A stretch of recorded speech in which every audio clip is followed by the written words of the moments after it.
Would you pay $100 or more for a digital measuring tape? Well, if not, the T1M made by Reekon might just change your mind. But there are benefits and drawbacks to this tool that you will want to know before you make your purchase.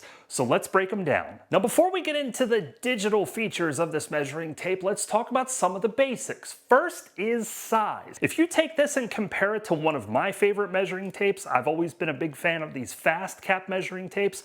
It's about the same weight, maybe a little bit heavier than the typical measuring tape, but when you look at the size itself, there is a noticeable difference. Now, the Reekon T1M itself is 5 inches long. Your typical measuring tapes are usually going to be 3, 2.5, maybe a little bit bigger or smaller depending on how much tape they have in them. But you have to keep this in mind because when it comes to sticking this on your pocket or on your belt, it's going to be a bit of a difference for you. When you order your T1M, you can order different types of blades to come with it. I've ordered the split blade so I get both metric and imperial measurements on the same blade. You can order just metric, just imperial. You can also swap these blades out by pulling it all the way out very gently in order to swap it out. Now, the blade itself is not the only location that you can change between metric and imperial. You have the ability within the tape measure itself to switch between the different measurements also. And I'll come back to that in a second. On the bottom of the T1M, there is a marking square. Now, at first I wasn't quite sure if I was going to like this, but it is really helpful for when you're making your way along the edge of a piece of lumber and you want to put your measurements right in the spot that you're measuring to. The marking square will hug the edge of the material as you're making your measurement. So when you get to the spot where you want to make your mark, you can just trace right along the side of the square. The square itself has some flexibility where you can put it in the position that I just showed you where it just hugs the one side. You can actually flip it around so that it hugs the other side of the material. You can put it on the end as well on either side, just like I showed you with the other one. So there are a few different, 4 specifically, configurations that you can use with that. The T1M comes with Bluetooth, which means that you can connect it to your smartphone and connect it to the T1M Rock or the Reekon Rock app in order to record your measurements. And this is the best part of this measuring tape. If you forget measurements all the time like I do, I have cut more stuff the wrong length that I can possibly imagine. But it's a measuring tape like this that can save your memory and save your pocket, honestly, from wasting material. As you move along and you do measurements, the digital readout on the measuring tape changes to whatever that measurement is. If you want to lock that measurement into memory, there's a plus sign on the top of the measuring tape. Press it. It will lock it into memory. You can keep moving along to your next measurement. Press the plus sign there to lock it into memory as well. Once you have your measurements done, you can cycle through those by pressing the arrows on the side of the T1M. Now, I only have 2 in here, but if you had more, you could just cycle up and down with the arrows on the side. But here's the best part. When you record those measurements, connect your phone to your T1M using the Reekon Rock app, because when you make those measurements, they're going to synchronize directly with the app on your phone. No more forgetting measurements for this guy. But the bigger question that I've had about this, how accurate is this measuring tape? Because Reekon claims it is up to 1/32 of an inch accurate. Well, let's give it a shot. I grabbed a scrap 2x4 from the garage and I'm just gonna make some random measurements across it. I'll be measuring with both my old school measuring tape, my fast cap, which I've used for years, and the T1M to see what the differences in measurement are. These are absolutely random markings for this test. That's like 31 1/32. Let me come around and write that here. Now we're gonna come along here. That is 46, about 23 32. This one is like 58 and a little heavy 7/16. Cool? All right.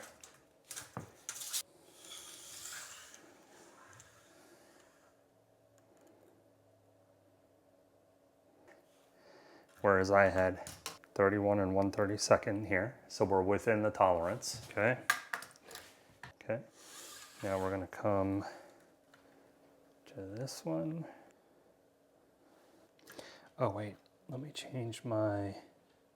I just realized that I had the T1M set to 1/16 of an inch instead of 32nds of an inch. So I made that change in the T1M. We're gonna do the second and third measurement, and then we'll go back and do the first again just to see if we were on the money with it. Lock that in. You can see 23 32nds, and we had 46 and 23 32nds. Okay, now let's move along to here. Little different, 15 30, it's so close. It's like, look, it's fluctuating back and forth between 7/16 and 15 32nds. So let's lock that in. And we said 58 and 7/16. Let's go back and do that first measurement again. Oh look, now I'm on the money. Now it says 31 and 1/32. I'm gonna lock that one in.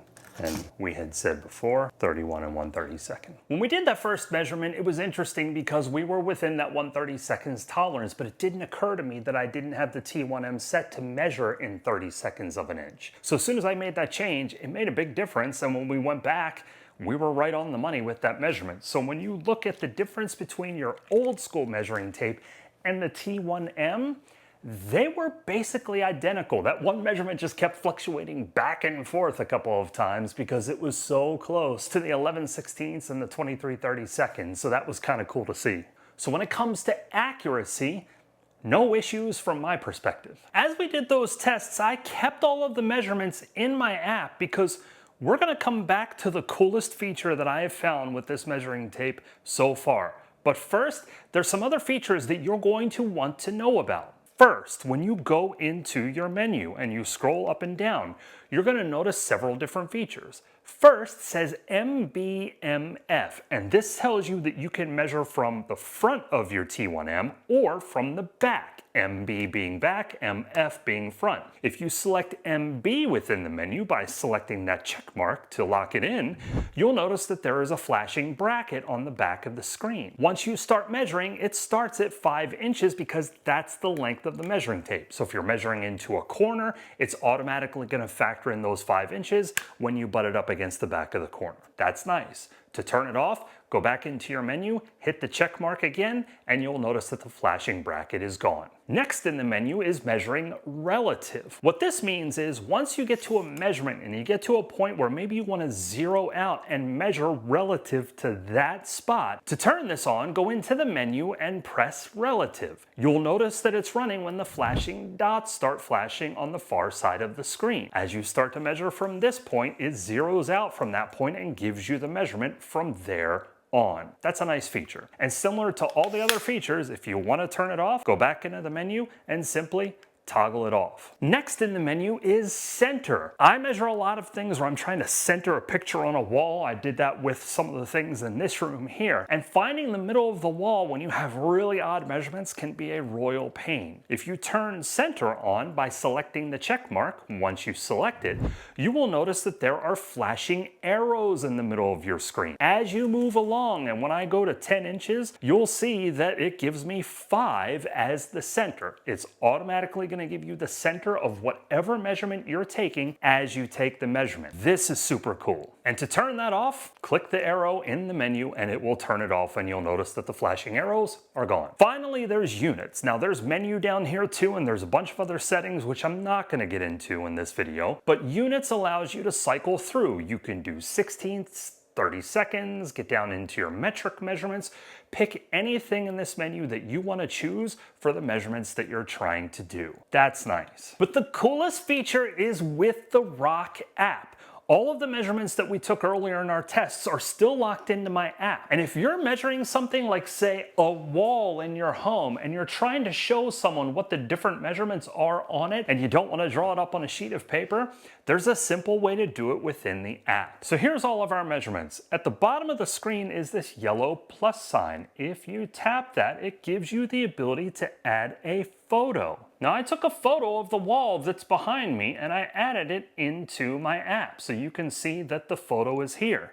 With that photo, you can choose to annotate. And when you hit annotate, you'll notice that all of your measurements are now available at the top of the screen. To use one of the measurements, simply tap on it, and it puts it in the middle of your drawing. Now you can slide this around to wherever you want. Let's say that was this side, and maybe you want to say, oh, well, I want to show that, it's this side. And you can draw, and my drawing is horrible, please ignore that. If I want to pick the 31 and add it in, and say put that across the top of the screen, I can just grab the 31 and put it up at the top. And same thing, if I wanted to draw that I've got, it's going this way with the arrows. Let's say I wanted to fill in this section here and put a box and say that this was right here and this was right here. You can annotate this any way that you want. So if you want to show someone a representation of a project that you're working on in order to get information from them, or maybe an estimate from a contractor that you're trying to get assistance from, this is an easy way to quickly mark up that photo and get it off to them using the measurements that you already took with your T1M. Now, all of these are fantastic features and really good benefits to this measuring tape, but there is one enormous drawback, and it's honestly the price. On the website right now, as of recording this video, the price listed by Reekon is $119.99. That's $120 for a digital tape measure. I have seen this go on sale for $99 recently, so you can keep an eye out for that. But my old school tape measure is 11 bucks. The challenge I run into is I misplace these all the time, and I am fearful that I'm going to misplace this one, and I don't want to do so.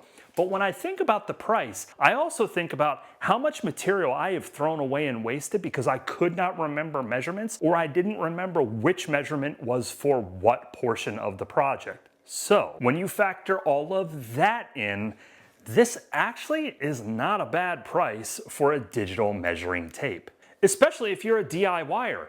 But if you're a pro, you might want to know about its big brother, the Tomahawk. Well, for more information on this measuring tape, click or tap on this video. And until the next time, keep doing it yourself.